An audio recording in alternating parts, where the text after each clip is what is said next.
Em 2023, o Brasil registrou o maior número de feminicídios em toda a sua série histórica.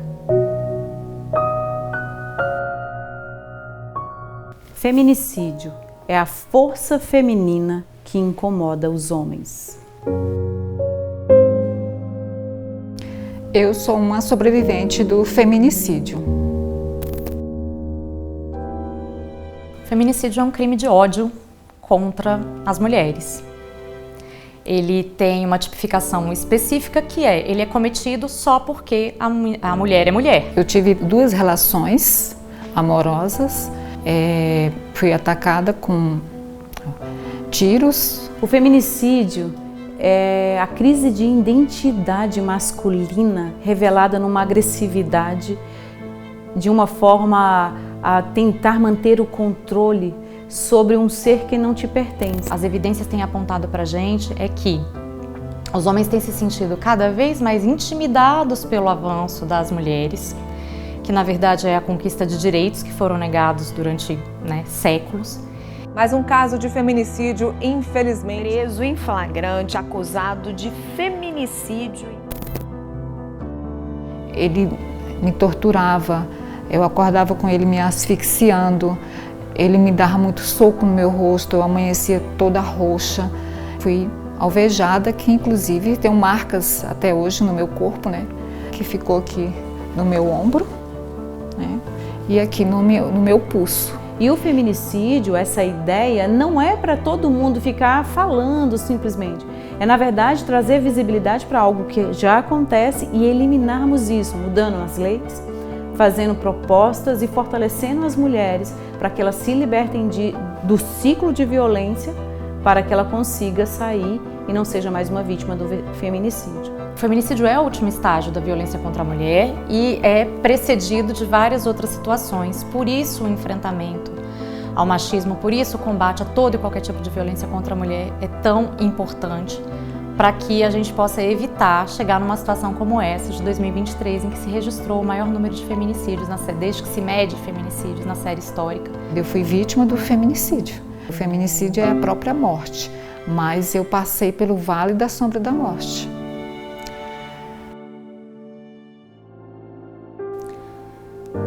Parem de nos matar. Nós precisamos que vocês parem de nos matar. Por favor, pare de nos matar. Mulheres, não sejam mais uma vítima do feminicídio. Denuncie. Feminicídio não.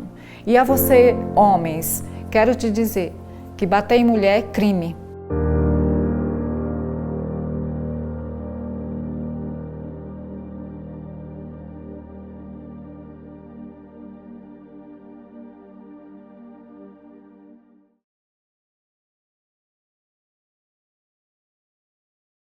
Olá, seja bem-vindo a mais uma live promovida pelo CRA com apoio especial da Comissão ADM Mulher de Goiás. Neste mês de março, onde comemoramos o Dia Internacional da Mulher, damos a boa-vinda à palestrante Enicleia Moraes, coordenadora regional de educação em Goiânia, que abordará sobre o tema Escuta Ativa contra a Violência Doméstica.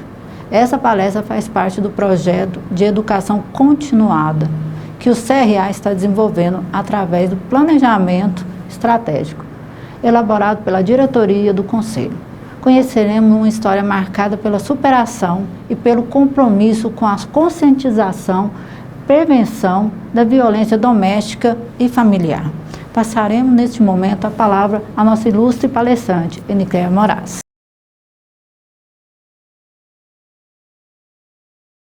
Meu nome é Enicleia Moraes, sou professora da Rede Pública Estadual. Hoje estou como coordenadora regional de educação, sou mestre em desenvolvimento regional e hoje eu estou aqui para falar para você no 8 de março, muito contente inclusive, porque eu sou uma sobrevivente de feminicídio. Então essa data, este dia, este ano, eu ter esta oportunidade de contar a minha história é gratificante. Porque ser vítima de feminicídio, gratificante, Não. Gratificante por eu poder estar viva, vendo os meus filhos crescerem. Isto sim, me faz ter essa coragem de estar aqui hoje para compartilhar a minha história. E eu começo perguntando, você já viu este aparelho em algum lugar? Faz ideia do que seja ele? Pois é, ele faz toda a diferença para que eu continue viva.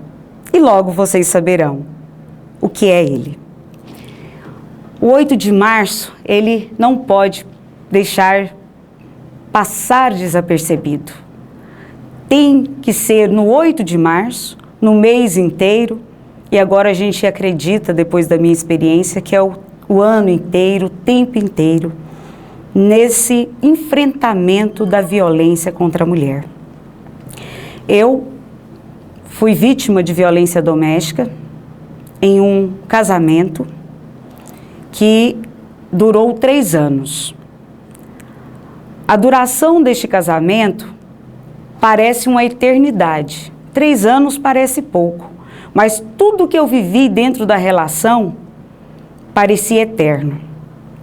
Eram coisas que a criação me dizia que era normal, né? Um homem diminuir a mulher, achar que ela está feia, que só ele se importa com ela, que ela é que tem que cuidar de todas as atividades domésticas, ou compartilhar a sua localização no celular dele e depois você descobre e ele te convence de que isso é cuidado, é zelo. Ou esse tipo de comportamento que às vezes as nossas mães, por ter tido uma outra criação, fala assim, é assim mesmo, homem é enjoado. Ou diz assim, é o jeito dele demonstrar que te ama, de se importar com você, é amor demais. E aí, eu até achava que era, porque eu também vim de uma criação, né, que era machista.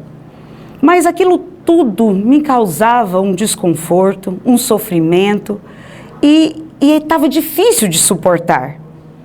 Mas a gente tem dificuldade de falar das relações com outras pessoas quando elas não estão dando certo. Não é muito comum falarmos disso.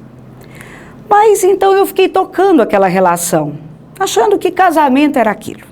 É difícil.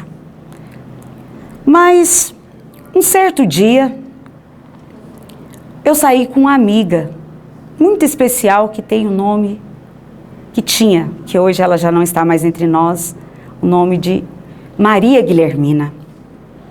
Nós saímos e nesse dia eu me distraí muito com a dona Guilhermina e eu esqueci o celular de lado. E não mandei mensagem e não dei satisfação e cheguei em casa no final do dia. Foi o dia da gota d'água. Quando eu cheguei, dona Guilhermina entrou comigo. E o meu ex-companheiro perdeu o controle na frente dela dessa vez. Eu já estava acostumada a ser maltratada, ser chamada se você estava aí com outro homem, você estava por aí vadiando, expressões assim, chulas, que ninguém precisa ouvir. Eu só estava com uma amiga, uma boa companhia. E ele, naquele momento, até disse, você sabe que quando eu fico nervoso, a primeira coisa que eu lembro é do meu facão. E dona Guilhermina tentou ficar por ali, mas logo eu falei que eu preferia que ela fosse embora, porque eu já era acostumada a sempre calar e aceitar todos os xingamentos, para que a falsa paz acontecesse. Mas dentro de mim, isso era uma destruição. Uma destruição tão grande que estava acontecendo comigo dentro desta relação, que eu, por diversas vezes, no meu quarto, sozinha, tinha o desejo de morrer. De tão infeliz que eu estava. Eu só não tinha coragem de tirar a minha vida, mas eu desejava ter um diagnóstico de uma doença incurável. Eu desejava um acidente fatal. E as minhas companheiras eram as minhas lágrimas. Mas nesse dia, Dona Guilhermina foi para sua casa, mas no outro dia ela me procurou no meu trabalho. Eu estava numa escola dando aula e ela foi mais ou menos no horário do recreio e disse que precisava falar comigo. Ao falar comigo, ela me trouxe reflexões sobre aqueles comportamentos. E eu fiquei justificando. Que é isso, Dona Guilhermina? É a criação dele, família rude, esse mesmo. Tentando justificar o injustificável. Justificar uma violência nunca deve ser justificada. Dona Guilhermina fez essa reflexão naquele dia, no segundo dia, por diversos dias, porque foi difícil para eu aceitar que eu estava numa relação abusiva.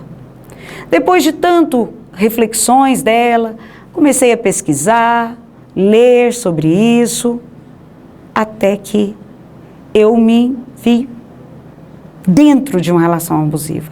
Eu realmente me percebi. O dia que eu me percebi, eu contei para a Dona Guilhermina. E ela disse, eu vou com você à delegacia. E o que eu quero dizer com isso? Que ninguém, nenhuma mulher que está dentro de um relacionamento abusivo consegue sair dele sem uma ajuda externa. Então, quero deixar esta mensagem para você que está nos assistindo hoje, que se você conhece alguém, dê a sua mão, ajude. Dona Guilhermina foi comigo, mas poderia ter sido uma denúncia anônima, não teria problema algum. Ela foi comigo porque ela sabia que no primeiro instante ela seria a minha voz. Porque ela que teve coragem, diante da delegada, falar, eu testemunhei uma ameaça contra esta mulher. E aí eu tive coragem de contar para a delegada, foi a delegacia especializada, o que eu estava vivendo. E naquele momento foi emitida uma medida protetiva de urgência. Mas eu não tive coragem de avisar o meu ex-companheiro que ele deveria afastar de mim. Deixei o oficial de justiça ir na minha casa falar com ele. O dia que o oficial de justiça foi, com o documento, e disse que ele estava afastado do lar e que ele tinha que manter uma distância de 500 metros de mim, né, que sou a vítima. E ele pegou algumas coisas e foi embora. Isso foi em meados de setembro, final de setembro de 2017. Ele foi. Bloqueamos o celular um do outro, eu andando com a minha medida protetiva na bolsa, que é o que eles orientam.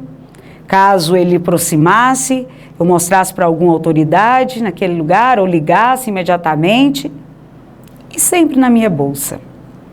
Mas chegou o dia 8 de janeiro, não é 8 de março, mas é 8 de janeiro de 2018. Eu estava na minha casa à noite, inclusive falando com a Dona Guilhermina, porque é isso que é importante. Quando uma pessoa tem coragem de fazer a denúncia, ela ainda precisa ser assistida com muito carinho, com muito cuidado, para que não tenha riscos de recaída. Mas como recaída para sofrimento? É que às vezes a dependência emocional é tão grande que já naturalizou o que jamais poderia ser naturalizado. E aí, eu estava em casa, quase 10 da noite, fui para o quarto e quando ouvi o barulho de um curto na minha casa. E eu caminhei em direção à porta da sala, que a porta, ao abri-la, está dentro da área da casa. E para ver se a rua inteira tinha acabado ou se era só a minha casa. E naquele momento, ao abrir a porta, eu dei de testa com o meu agressor, com a qual eu tinha uma medida protetiva de urgência. E naquele momento ele estava com a lanterna, daquelas de ciclista, um revólver 38, um garrafão de gasolina e uma caixa de fósforo. A reação normal do ser humano é gritar, é avançar, é empurrar. Mas eu fiquei paralisada quando ele falou assim: não grita, porque se você gritar eu tenho bala para qualquer um que aparecer aqui e guardarei as 2 últimas para mim e para você. E naquele instante eu fui adentrando de fasta para dentro de casa e ele com o revólver apontado, até que chegamos no quarto. E ele dizia: se você não vai ser minha, não será de mais ninguém. E o revólver apontado, e ele dizia: eu vim para te matar e me matar. E aí ele falava assim: eu vou te dar um tiro, vou deitar você na cama, vou jogar a gasolina, vou colocar fogo em você, e aí eu mesma me darei um tiro de forma que eu cairei sobre você e vamos morrer juntos. E eu já fico vendo a cena dos seus familiares, dos seus amigos, tendo que velar você de caixão fechado, com as suas cinzas misturadas com a minha. Eles não me queriam longe de você? Como agora que eles separarão as nossas cinzas? E eu comecei naquele momento a tentar convencê-lo de que havia esperança para a relação. E eu dizia: há esperança para a relação. Eu estava com saudade de você. Eu só não tinha coragem de ir atrás de você. Nós somos jovens. Vamos embora para qualquer lugar que você quiser. Naquela noite, os meus filhos não estavam em casa. Então eu falei: eu largo tudo para ir viver com você, mas não vamos tirar as nossas vidas. E eu não sei, creio, foi Deus, eu acredito, que naquele momento me deu muita sabedoria e domínio próprio para lidar com aquela situação. Mas eu sou uma rara exceção no meio de tantas estatísticas de feminicídio. Talvez essa exceção é porque eu teria coragem de hoje falar para as pessoas, hoje eu ter um trabalho voluntário que apoia outras mulheres a saírem de relacionamentos abusivos, porque sozinha nós não somos capazes. Talvez eu, como professora, ia ter a coragem de começar um trabalho nas escolas públicas estaduais de Goiânia, que já dialoga com os estudantes sobre o relacionamento abusivo no namoro, para a gente já observar os sinais na relação, para também ensinar os meninos, os nossos meninos, de que eles também são vítimas do machismo estrutural e que a esperança é que eles nos ajudem a romper com esse ciclo a partir do conhecimento, porque a única coisa que transforma é o conhecimento. E naquela noite tive relação sexual com ele, porque foi a forma que ele entendia de que eu estava dizendo a verdade. Em algum momento as lágrimas começaram a escorrer nos meus olhos, mas de forma muito contida, só as lágrimas caíam, o choro não se ouvia. Ele dizia: você está chorando? Você está arrependida do que a gente está fazendo? E eu dizia: eu estou emocionada, eu estava com saudade. Eu penso que eu devo ter sido muito convincente, mas quando se luta pela vida, eu acho que somos capazes de ser convincentes. E aí foi a noite toda essa situação. E aí ele acreditou que havia esperança para a relação.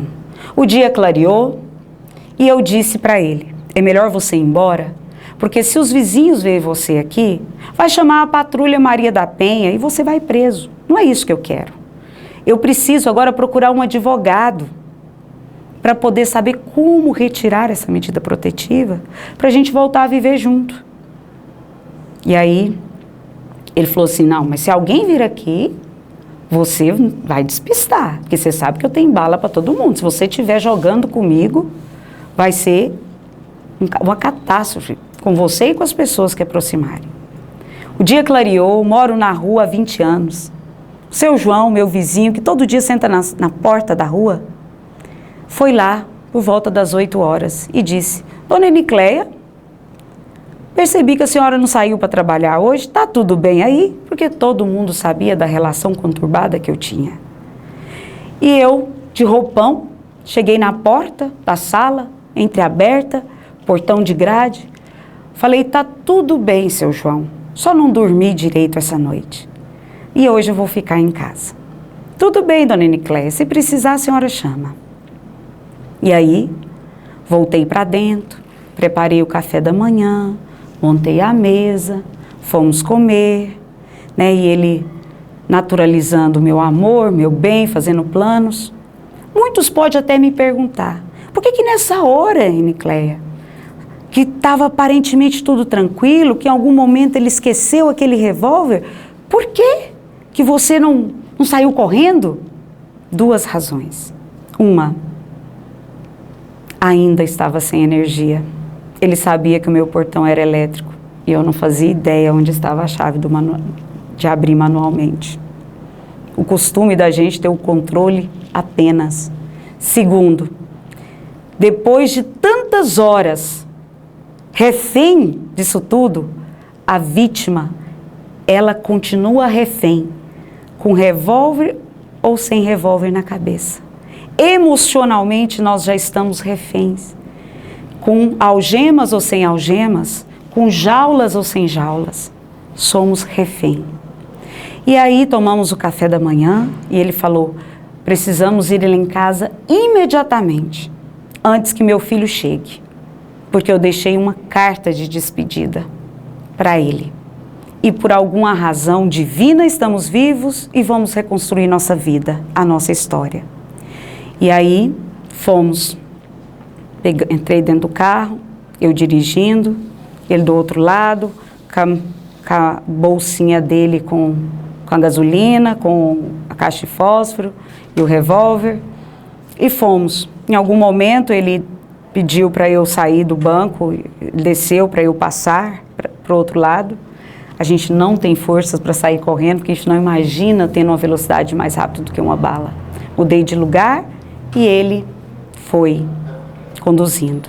Ao chegar no apartamento dele, 20º andar, lá estava uma carta de despedida para o filho, porque ele é extremamente organizado, ele não gosta de dar trabalho para ninguém. A conta bancária com a senha e a minha funerária e a dele paga.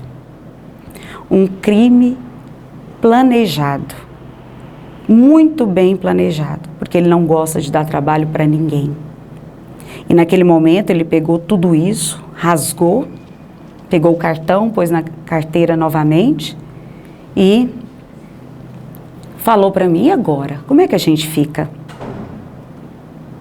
E eu pensei, o que dizer para esse homem? Eu disse, olha, eu preciso retirar essa medida protetiva de urgência. E para isso você precisa me dar um tempo para eu ir atrás de um profissional, para eu fazer essa retirada para a gente reconstruir nossa vida. E eu me lembrei de algo que eu não falei no início. Quando ele entrou dentro de casa com o revólver, ele falava assim, cadê a Maria da Penha? Você não confiou nela? Você não confiou num papel que te deram? Então, e agora? Quando ele entrou na minha casa. Então eu disse que eu precisava retirar essa medida protetiva. E ao sair daquele apartamento, eu desci o elevador, 20 andares. Entrei no carro e naquele momento eu não sabia o que fazer da minha vida. Voltar para aquela relação era uma morte. Ir à delegacia, o que dizer? Que provas eu teria para que ele fosse preso imediatamente? Ele ia voltar e se vingar. E aí, eu já estava em terapias. desde quando eu estava dentro que eu me percebi dentro da relação abusiva.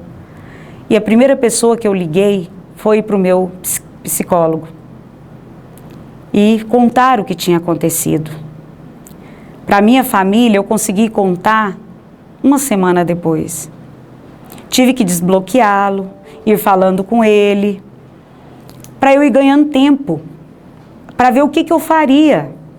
E ele querendo encontrar, e eu adoeci. Depois que passou aquele pânico, desencadeou uma hemorragia em mim, que foi uma coisa intancável. Não teve tratamento medicamentoso que parasse aquela hemorragia. E ele dizia, eu quero ir no hospital te ver, eu tive que internar. Eu quero ir ver você no hospital. E eu falava, não vem porque eu ainda não tirei a medida protetiva. E ele falava assim, por que você está no hospital? Agora nós estamos tão felizes, nós vamos reatar a nossa relação. Mas o narcisista é assim, se está bom para ele, ele acha que tem que estar bom para o outro.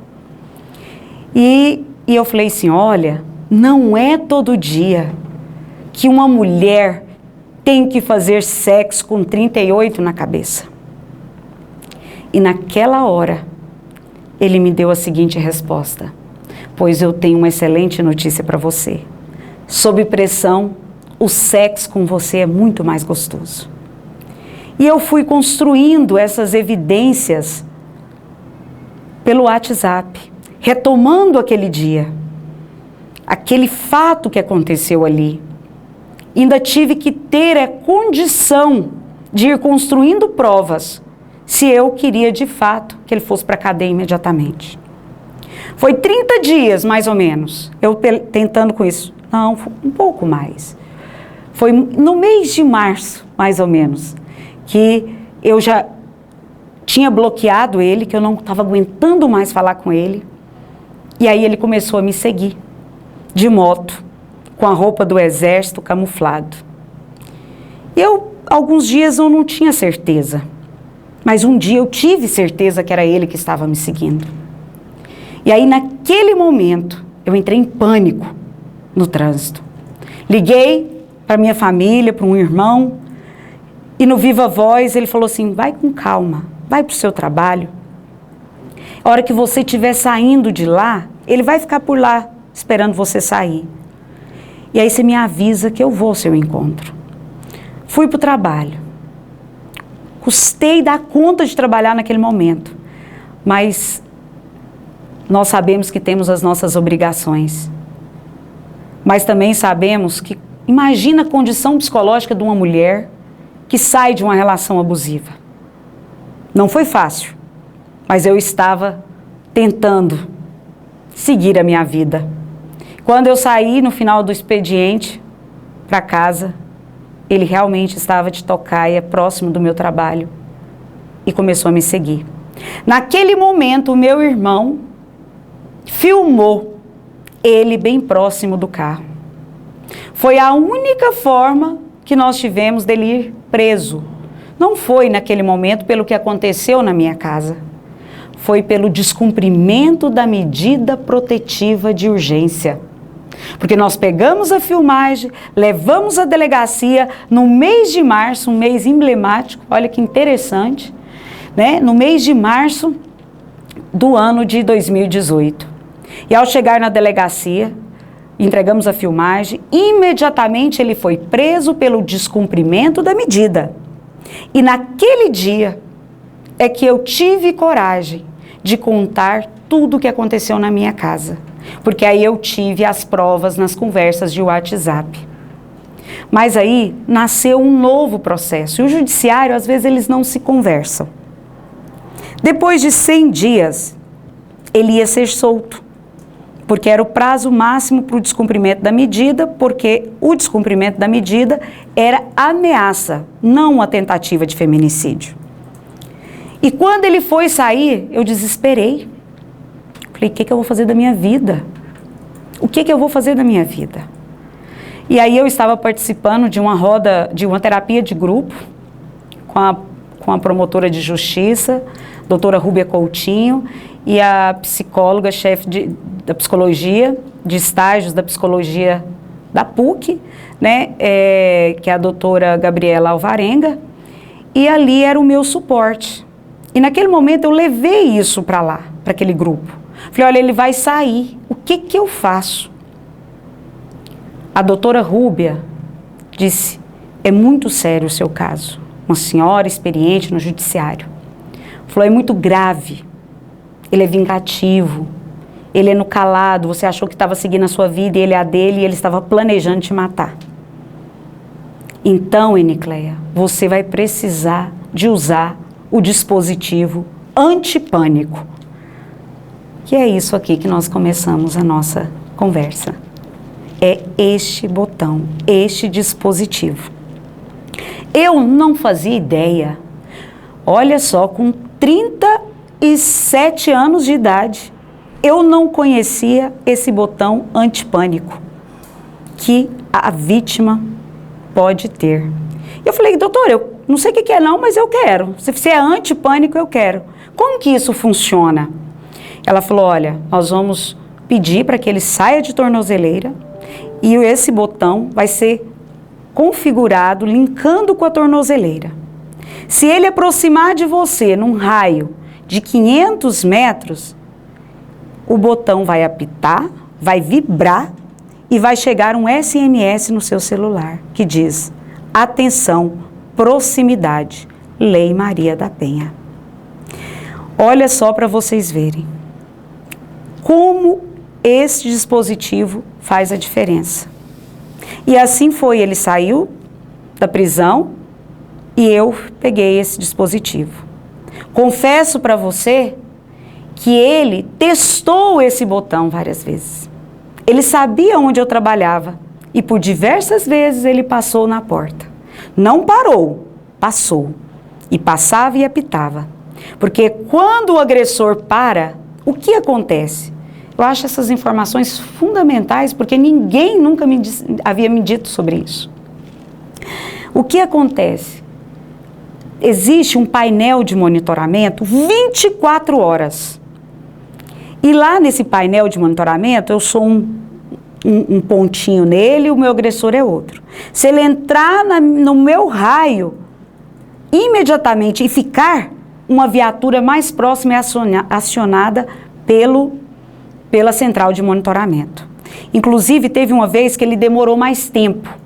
Aí, na mesma hora, a central de monitoramento me ligou e falou assim, dona Enicleia, olha, o botão da senhora está apitando, pode ficar tranquila, nós estamos vendo aqui o agressor entrou na proximidade que ele não deveria, mas tem um outro agente já com ele na ligação para que ele afaste imediatamente da senhora, porque senão já acionamos a viatura mais próxima.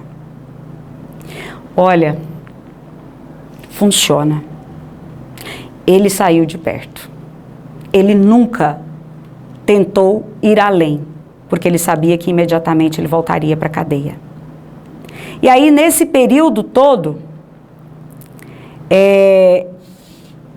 que teve o segundo processo, que foi tudo o que aconteceu na minha casa, ele com a tornozeleira e eu com esse dispositivo. Às vezes, são muitos os processos e a demanda do judiciário não é pequena. Em função disso, e também houve a sentença depois nesse novo processo, mas todo mundo tem direito de recorrer. E ele recorreu em todas as instâncias que ele pôde recorrer para que viesse a diminuir essa pena ou rever. Nada foi mudado. A pena é de 9 anos de reclusão. É difícil para mim admitir que um dos crimes foi estupro. Porque a nossa concepção, a minha criação, estupro para mim era aquele que pegava a mulher amarrada, à força. Eu não conseguia ter esse entendimento que se naquela noite eu pudesse escolher em não fazer relação sexual com ele, eu não ia querer aquilo, isso também é um estupro. Porque eu fiz sobre uma condição externa que, inclusive, tinha possibilidade de tirar a minha vida. E um dos artigos foi o estupro, tentativa de feminicídio e outros mais que eu nem consigo recordar que ele foi enquadrado diante de todo esse contexto. O processo, na verdade, ele concluiu no ano passado e está recorrendo. Enquanto isso, eu estou com o botão do pânico. E quero dizer que funciona. O dia que ele for preso, porque ele vai cumprir em regime fechado, aí eu não precisarei mais disso. Mas eu posso dizer que com esse dispositivo, eu consigo ir e vir com tranquilidade, porque de fato ele funciona. É uma política pública, sim. Pouco divulgada, sim. E por isso que por onde eu passo e tenho oportunidade, eu deixo claro sobre esse dispositivo. Recentemente, nesses próximos dias, teve um acontecimento, né, de um feminicídio. Maiara, 29 anos, 3 vezes que ela queixou, né, ela estava com medida protetiva e ela foi, notificou que era reincidente, que ele estava aproximando, e na terceira vez que ela notificou, tinha mais ou menos um mês, ele a matou. Eu seguramente posso dizer que se ela estivesse com esse dispositivo, nós a teríamos viva aqui hoje. Então, uma vida vale muito. Por isso que eu estou aqui hoje para falar desse dispositivo e pedir para que você ajude a divulgar. Como fazer para que tenha esse dispositivo? Realmente não é na delegacia, é o judiciário. Mas é o judiciário que nos representa nessa causa da violência doméstica. Ele mesmo nos representa. Então é pro promotor de justiça que você vai dizer: eu preciso de um botão do pânico. Eu quero um botão do pânico. Enicleia, como que foi isso? Gente, eu falei com o promotor. Na terapia de grupo, a promotora disse assim: procura o promotor que está com o seu caso. Fale com ele. O judiciário está ali para nos atender, o Ministério Público está ali para atender a gente. E eu achava que eles eram muito distantes, mas não. Eles são acessíveis. E fui lá e pedi, e foi inserido no processo a solicitação. E já vai para quase 6 anos que eu estou com esse dispositivo. Eu tenho certeza que se eu não estivesse com ele, eu teria tido um desfecho, assim como o da Nayara recentemente agora, morta, um feminicídio. E para que essas informações se propaguem, para que eu faça da minha história, do limão à limonada, é que eu lancei um projeto chamado Ponto de Escuta Ativa, que é justamente para mulheres que têm disposição de ouvir sobre essa pauta sem julgamento dentro do ambiente escolar. E aí eu vou nas escolas, faço palestras, conto a minha história, falo dos principais, as sutilezas, a violência simbólica de Bourdieu, inclusive, que está nas relações e nós vamos naturalizando. Então eu dou exemplos com a juventude, coisas corriqueiras do dia a dia. E com isso nós estamos trazendo para a superfície assuntos dessa natureza. Esse projeto nasceu no dia 8 de março de 2021. 2021. Né? E hoje nós estamos com esse projeto, são 106 escolas em Goiânia. Não foi um projeto de imposição, mas foi um projeto de adesão voluntária. E nós já estamos com 47 escolas que aderiram ao projeto. E aí foram jovens trazendo isso dos seus relacionamentos, mães que chegaram até a escola procurando ajuda e ali a gente faz o encaminhamento para a rede de apoio. Teve casos que nós encaminhamos para a Delegacia da Mulher, outros foi para o CRAS. Então, nós encaminhamos, acompanhamos. Nós tivemos caso de aluna que estava em cárcere privado e quando ela conseguiu fugir, o primeiro lugar que ela procurou foi a escola, porque ali estava falando sobre isso e ela se sentiu acolhida. E depois nós tivemos que arrumar um abrigo para ela. Então, eu estou aqui para dizer que é possível recomeçar. Fácil não é, mas é possível. E eu estou propondo fazer da minha história um lema de luta para ajudar outras mulheres. E não o bastante, eu falei, agora eu tenho um objeto de pesquisa para o meu mestrado. Fui para o mestrado de desenvolvimento regional e o meu objeto de pesquisa foi exatamente a violência intrafamiliar e o projeto Ponto de Escuta Ativa na rede pública estadual de Goiânia, das escolas da cidade de Goiânia. E a gente está aí, ajudando muitas outras pessoas. Não parei por aí. Faço podcasts, faço lives, tento ampliar o conhecimento a partir da minha história. Porque é raro ver uma mulher que foi sobrevivente de feminicídio. E sempre que mudanças positivas acontecem para favorecer a coletividade, inicia-se com o movimento da sociedade civil. Foi assim com a nossa saudosa Maria da Penha, foi assim com o crime cometido contra a Ana Diniz, em Minas Gerais, que ia ficar por isso mesmo, depois dela ser assassinada com 4 tiros e 3 na cabeça, né? Isso na década de 70 para 80. E aí 400 mulheres fizeram um movimento na frente do fórum, dizendo, o amor nunca mata. E foi através do movimento dessas 400 mulheres que o promotor de justiça se importou com o caso e resolveu julgar como homicídio.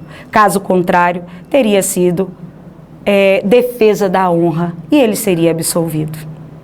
Uma mulher que deixou 3 filhos. Uma mulher que estava na flor da sua juventude, que nem 30 anos tinha. Então tem muitas outras Anas Diniz por aí, que nós temos que olhar para elas e fazer da história trágica dela salvação para muitas outras. E é por isso que eu estou aqui. E através da minha história, quero dizer que eu estou à disposição para ajudar muitas outras mulheres e ajudar a nossa sociedade cada dia melhorar. E quem quiser acompanhar um pouco mais o meu trabalho, a minha história, a minha militância em favor da vida, não tem outra militância em favor da vida de uma pessoa que está sendo banalizada. E quem é essa pessoa? A mulher. A mulher. E essa mulher representa todas. São as mães, são as filhas, são as esposas, todos, todas, e chamo todos para fazer parte desse movimento de manter as mulheres vivas. Então, você tem a oportunidade de ver melhor o meu trabalho nas minhas redes sociais. Meu Instagram é Nicleia Moraes. Lá você terá a oportunidade de acompanhar o nosso trabalho e obrigada por me ouvir. Eu sei de uma coisa, que eu não morri para te conhecer. E o que é isso? É o meu livro, que eu lançarei ainda este mês. O meu livro que se chama Alma Partida. Eu não morri para te conhecer. É a minha história.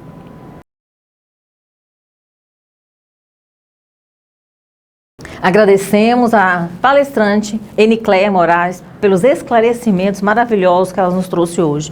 Interessante, ela trouxe alguns pontos que para muitos eram desconhecidos, como por exemplo o botão do pânico. Quem conhecia o botão do pânico? Eu mesma não conhecia o botão do pânico e através dessa live de hoje eu passei a conhecer e a dar a devida importância que ele tem, né, para as pessoas que sofrem abusos domésticos. Então gostaríamos muito de agradecer a palestrante por ter nos trazido essas informações e também lembrar que foi no mês maravilhoso, 8 de março, onde esse tema foi abordado e de uma maneira tão propícia. Agradecemos de coração também a todos vocês por estarem aqui conosco até este momento, apreciando esse conhecimento que foi transmitido para vocês nesta tarde. Muito obrigada e fiquem todos com Deus e o CRA agradece. Até breve.